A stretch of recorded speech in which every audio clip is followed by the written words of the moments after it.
Entre las efemérides importantes está una que llamó mucho la atención en su época porque fue un barco aventurero. Fue un barco acosado, perseguido y principal objetivo de sus enemigos. En 1941, el acorazado Bismarck, hundido en el Atlántico, un día como hoy hace 73 años, fue el primero de 2 acorazados de la Marina alemana durante la Segunda Guerra Mundial, nombrado así en honor del canciller Bismarck, promotor de la unificación alemana en 1871. El barco fue puesto en grada de los astilleros de Blum y Voss de Hamburgo y botado 2 años y medio después. En 39 se completó en febrero hasta agosto del 40, cuando entró en servicio de la Armada alemana. Junto con su gemelo, fue el acorazado más grande jamás construido por Alemania y uno de los mayores barcos de guerra dotado por cualquier armada europea. No, fue una batalla como juego de ajedrez que hubo en el Atlántico Norte entre la Marina inglesa y el Bismarck. Y el Bismarck se echó al plato al que era el acorazado más grande del mundo, el Hood inglés, todo eso al sur de Islandia. Pero después mandaron a 2 barcos nuevos muy buenos, que en primer lugar le dañaron al Bismarck de modo que su timón quedó fijo y se quedó dando vueltas gigantes, las vueltas, no sé, muchos kilómetros, pero no podía salir de ahí, no podía huir hacia el Mediterráneo o Europa. Finalmente lo alcanzaron y lo hundieron ahí. Y ahí está, han bajado también. Como en el caso del Titanic, han encontrado los vestigios del Bismarck. Es que es el tamaño del Titanic, pero hundió también al príncipe de Gales. Ah, sí. Y ese les dolió. Claro. Y entonces mandaron a toda la flota. Fue un avión, creo que fue un avión.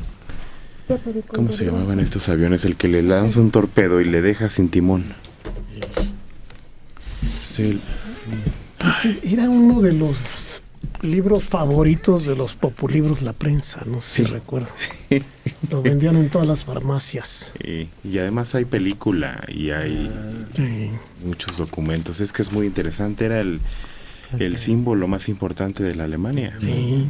Eso demostraba el músculo que tenía en la industria y en el armamento. Su gemelo era el Schnashhorst, que se lo hundieron en un fiordo de Noruega. Ese no salió nunca.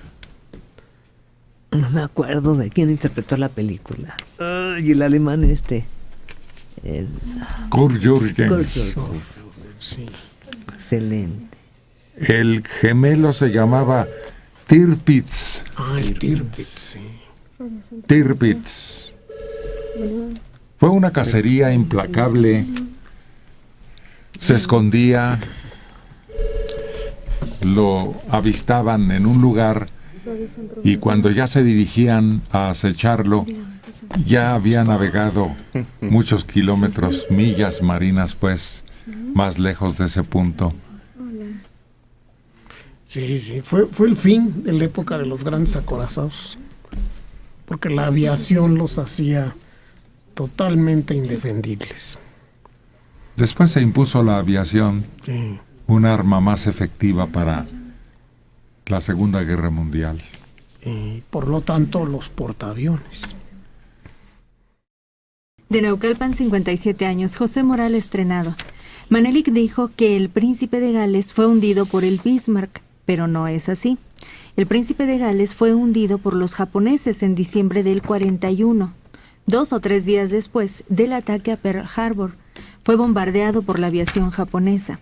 El problema es que no tenía protección aérea y por eso fue hundido fácilmente.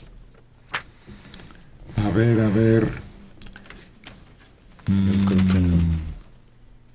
Por aquí tenemos datos. El Bismarck hundió al crucero Hood, Sí. orgullo de la Armada Real, y causó importantes daños al nuevo acorazado Príncipe de Gales, lo que forzó su retirada. El Bismarck recibió 3 impactos de 3 proyectiles británicos y surgió una importante pérdida de combustible de un tanque dañado. La destrucción del Hood desencadenó una búsqueda incesante del acorazado alemán por parte de los británicos, que desplegó para ello docenas de barcos 2 días después, mientras navegaba en las costas de Francia ocupada.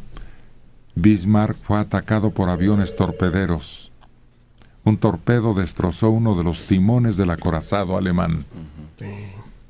Lo acompañaba otro, su escolta era el príncipe Eugenio, Prince Eugen, el alemán. Pero ¿cómo se llamaban los aviones, no dice? Pues eran torpederos. Cargaban en la panza un torpedo que, a ras de las olas, Sí. enfilaban hacia el barco, sobre todo por los lados, a babor o estribor. El almirantazgo británico sabía que el Bismarck y el príncipe Eugenio se reunirán con el resto de la flota alemana en puertos franceses.